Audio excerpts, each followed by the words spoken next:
One of the guys that I work with is Greek, and prior to the pandemic, whenever we went out for lunch, we'd end up at this Greek Gyros place in Oakley in Melbourne.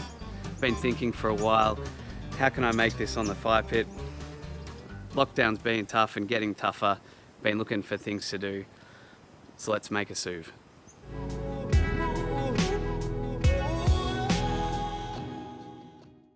It's about to snow here. If you want the best results with this one, it's one that you should start the day before. So here we are, back in time, through the time warp. There's 4 elements to this dish I'm making. The lamb itself, the tzatziki, the salad to go with it, and the pita bread. So all those things come together nicely in the end. Should have made a channel called In There with Dan. Good tzatziki is a pretty simple thing. Yogurt, cucumber, garlic, and dill. That's pretty much all there is to it. There's 2 main reasons we start the garlic the day before. Firstly, the garlic needs its time to work its way through the yogurt so that it's not too raw garlic tasting. You don't want that spicy raw garlic too much as I love garlic. And the second reason is you don't want too much water in there, so we're actually gonna grate the cucumber and then leave it in a sieve overnight and then combine it tomorrow. About a cup and a half of Greek yogurt. In one of my pilot runs of this, I put 4 garlic cloves in the tzatziki, and it was probably enough to kill an entire vampire army, I reckon. So 1 to 2, even small sized cloves is plenty. A little bit of lemon squeeze, a little bit of olive oil, just a little squirt. Next up, about half a big cucumber. This thing arrived during the week. This is my genuine, authentic Swiss Army cheese grater. This is probably going to take me about 10 times longer than a normal cheese grater. Just trying to get my gear nice and light and small for when the lockdown ends. I don't think having a full-size cheese grater is a good use of space. I don't tow a trailer or anything, so the 4-wheel drive's sort of pretty light on once to load everything up. So light on space that is. So yeah, just trying to think of ways to save space, and if it takes me a bit longer, no, that's okay. I can get used to that. That's good. Just give this a bit of a stir through, get the garlic nicely even through it, the olive oil, the lemon, let that all soak in together.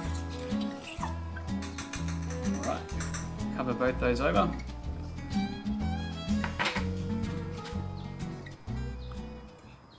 Yummy. Alright, I'll just tidy up here and then we'll talk about the lamb marinade. But Dan, what about the dill? Well, we don't want the dill to overpower the dish by having too much time to soak in, so the dill goes in tomorrow when we put the cucumber in, just before we serve. This is a 750 gram butterflied lamb leg, and we're going to marinate it in yogurt. Yogurt's an excellent tenderizer of meat, and it creates this soft, subtle sort of shell after you grill it. It requires a bit of time though, which is again why we're starting this the night before. If you can soak this in yogurt for 12 hours, it will be really, really tender when you grill it. A couple of good scoops of yogurt. I've read that a dash of vinegar helps with the yogurt tenderizing the meat, so adding that in. Just a dash of white vinegar. Salt and pepper mix. A lot of the marinade will be wiped off before we cook it, so I've put quite a bit in there. It might look like a lot, but I think it'll be the right amount. I've got dried oregano here and paprika, that's going in. Oregano is the classic Greek taste that I'm going for. So I've got dried oregano, heaps, maybe like 2 or 3 tablespoons. And I'm also doing fresh oregano. And I'm not gonna be bothered cutting this, I'm just gonna twist it and crush it. Put it in. Again, it's a bush marinade. Doesn't have to be perfect, so you can be crude with getting the ingredients in there. Squeeze of lemon.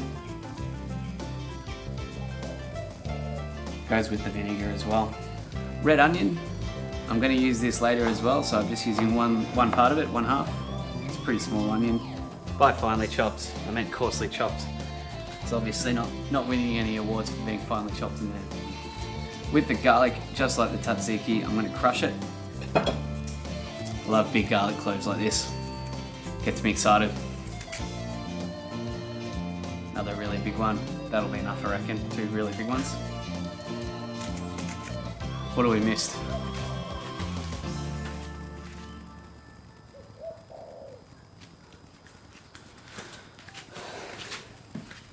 The olive oil. It was hiding. Alright, mix that up. Nice and crude and thick. That's a bush marinade, that one. Nothing has to be too precise when you're cooking outdoors. Get it how you want it. Give it a pat. Get it all in there. Move this knife out of the way. Not very responsible of me. You want to work it into all the crevices, all the creases. Try and really coat the thing. What I like to do with marinades is use these oversized plastic bags. That way you can massage and push and pull. So every, later tonight before I go to bed, I might just give it a bit of a rub, make sure move the yogurt around, make sure it's all happening. You don't do that too much because you want it to soak in where it actually is, but this is a sort of an airtight way. Obviously, the mess is a lot of fun. So, as you can tell, if there's a messy option, I'll take the messy option. Just try here to really work the air out of it. You can play with that all you want. And to make myself feel like I'm not at home tonight, I'm gonna throw it in that cooler box with some ice bricks instead of the fridge.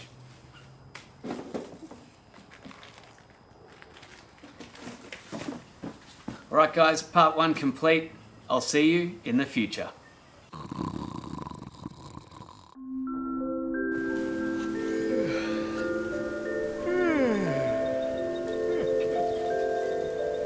Alright, welcome to Sunday morning. The sun's not shining. I brushed my teeth, washed my hair. Still got 10 fingers, 10 toes. Today's going to be a good day. Let's make some Lamb Souvlaki. Right, let's have a look at the lamb. Lamb's looking pretty good. We'll get the charcoal on and we'll get the salad ready and then we'll be good to go. We're using the Oz Braai camp braai to grill the lamb in on the Snow Peak fire pit with the grill bridge on the 2nd notch, so medium heat. Some nice big bits. We're using Gidgee hardwood charcoal because it gives an excellent flavour and is really hot and slow burning. While the charcoal's getting ready, I'll go ahead and whip together the salad, then I can just focus on getting the lamb nice and good. This is my take on a Greek salad. Very simple ingredients, just whack it all together nicely cubed. Make sure the onion's nice and fine, it can be really overpowering. You could add other herbs if you want, but I really like to keep it simple with the thyme in the salad, the oregano in the marinade, and the dill in the tzatziki. I feel like it just seems like a nice way to separate the tastes of the different elements. There's kind of an economy of effort here because I've used half the cucumber that I used yesterday in the tzatziki and half the onion that I used in the marinade. Tomatoes in quarters. These beautiful vine ripened cherry tomatoes. There's a bit of a knack to getting thyme off the shoot.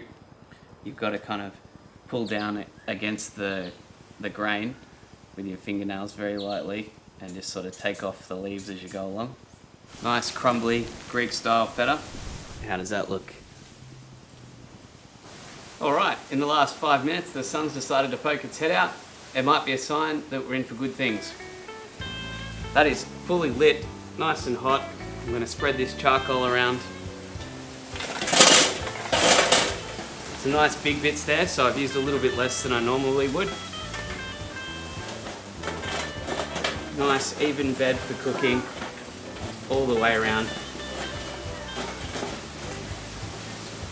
Alright. Hot, hot. So I'm going to wipe off a bit of the excess yogurt on the lamb. Hazy, what sound does a sheep make? That's right.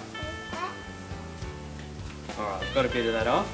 Now I want to lay it out as thinly as I can so that it cooks nice and evenly. Just like that. Nice triangle shape actually. Wipe my hands. Put that down, Bubba. Oh, it smells so good. You can smell the garlic, smell the onion. Oh, so good. I prefer lamb more well done than I do beef, but not fully well done. So I'm going to aim for around 65 to 68 degrees, which should get us a little bit of pink, but still mostly done. There's an Australian comedy show called Utopia.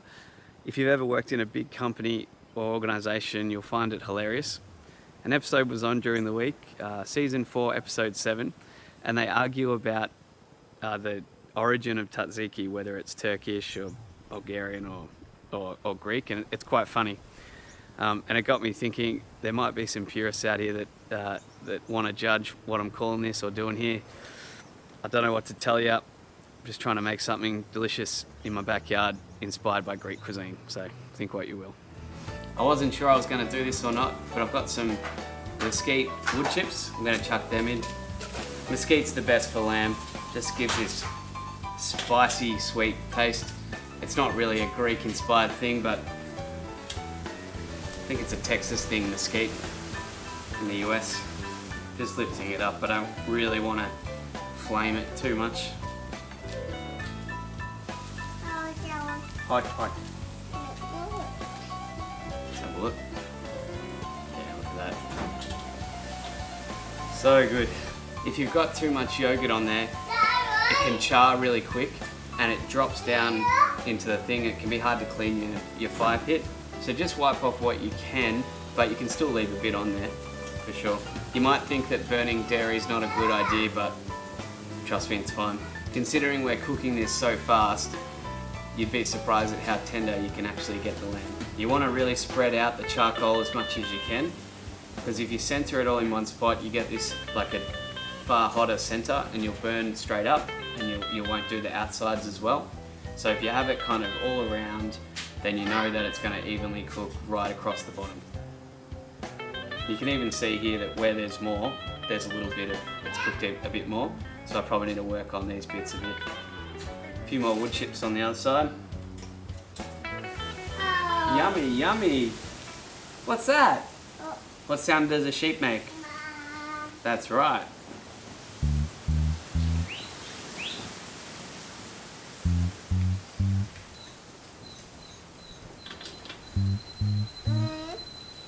Oh, got some charcoal? Do you want to put it in? Put it in. Good girl, thank you. No more, no more. No more, yucky.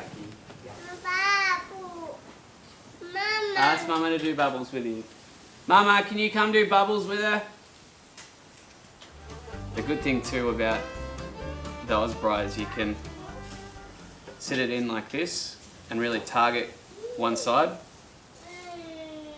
You know, you really just can't do that on a normal grill. So good. Bubbles?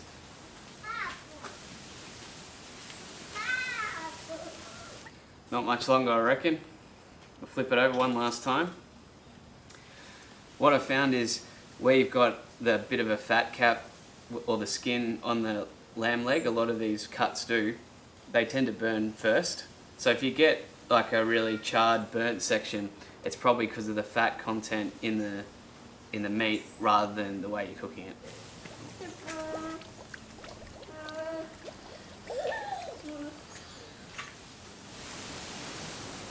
Yep, that's good, I reckon. All right, just gonna put that in some alfoil to rest. Then I'm gonna put together the tzatziki and then give it 10 minutes or so and we'll be good to go. Hot. Last thing to do is combine the dill and the cucumber into the tzatziki. I love dill, but my wife not so much, so just doing it a fairly moderate amount, I would say. Alright guys, we're using basic pitta. I got this from the supermarket. I'm in the process of learning how to make my own bread on the fire pit, but I'm not there yet, so this is the bought stuff. I'm just going to lightly toast it while I've still got the charcoal on, just so it's nice and warm when we serve.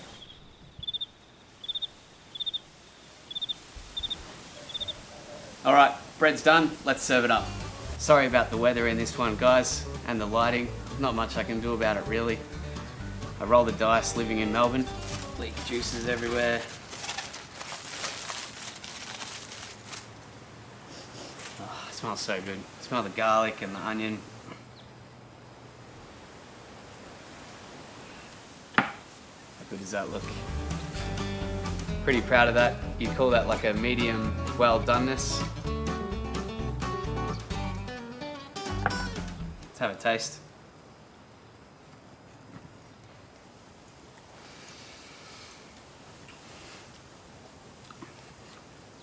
It's good.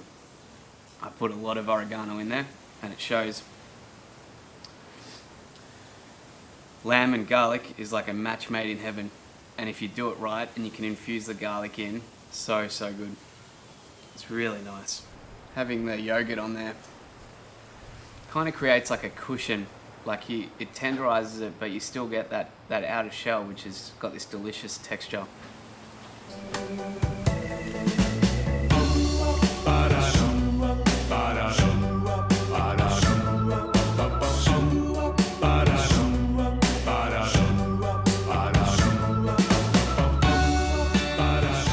Make sure you rest lamb like this, especially thin cuts.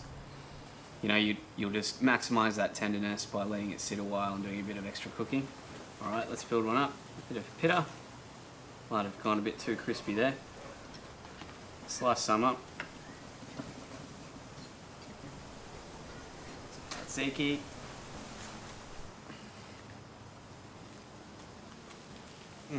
So good.